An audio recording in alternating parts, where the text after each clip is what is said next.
So what happened today is I bought a second-hand R5C because I want to get better at the video stuff.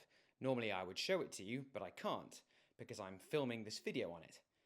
The reason I'm filming this now is because on Friday I have a job for a client that is a video job, and you don't test out your new gear on the job. So if this test goes well, then you will see this video.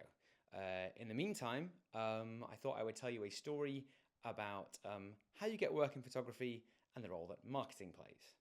Now, what you might have heard elsewhere on this channel is that I started out in local news, and I got very enthusiastic about it very quickly. And when I was working in local news, there was a regional newspaper called the Manchester Evening News. I really wanted to work for the Manchester Evening News because it seemed like a step up. So what I did was that I matched the spec of my work at local news level to the sort of thing that the Manchester Evening News would want, in the hope that they would take me on shifts. And it actually worked. They started taking me on shifts, and I started getting work with them. I was working for local news and regional news. And then what I wanted to do after that was I thought, well, okay, maybe I can start doing features for national papers. And I set my sights on the Times. And so I started sending them all my best work and trying to get their attention. And it actually worked. I matched my spec from the Manchester Evening News stuff to more like the Times stuff. Upped my game, bought better gear, kept sending them stuff. I was so keen to work for them, this will upset a lot of people, that I was actually willing to do the job for them for nothing. And they said, okay, we'll give you a job. They gave me a job. It was a corporate type business job. I didn't sleep at all the night before. I absolutely hosed it down, and I bought the Times newspaper obsessively, waiting to find my picture. When I eventually did, it was about that big. They took a whole nice big scene and they just cropped it to just the guy's head. I got published in the Times though. A win is a win. And to make matters even better, they paid me even though I said I would do it for free. I thought, oh, cool. So now I'm a Times supplier. So that's pretty cool.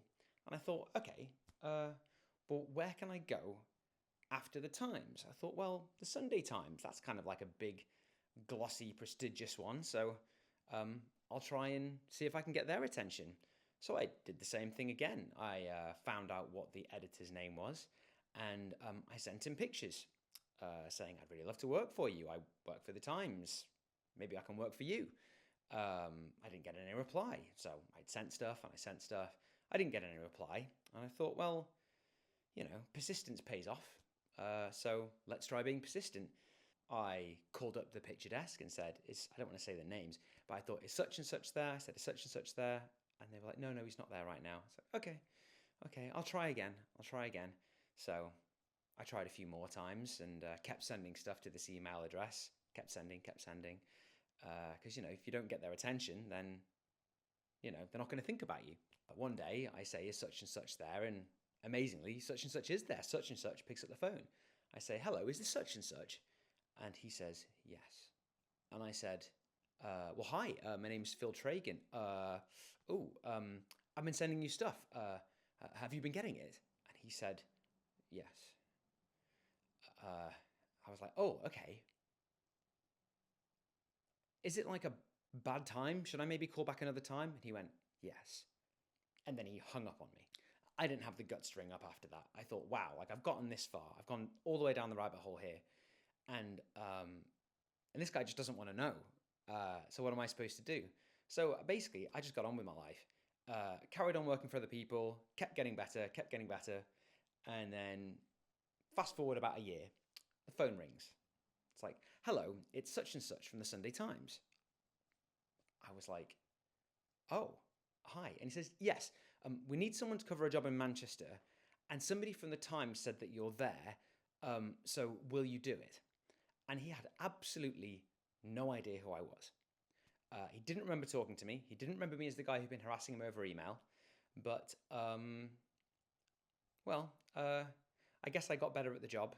Somebody suggested me at the right moment, and I got the job. And that's all I can tell you about marketing in photography.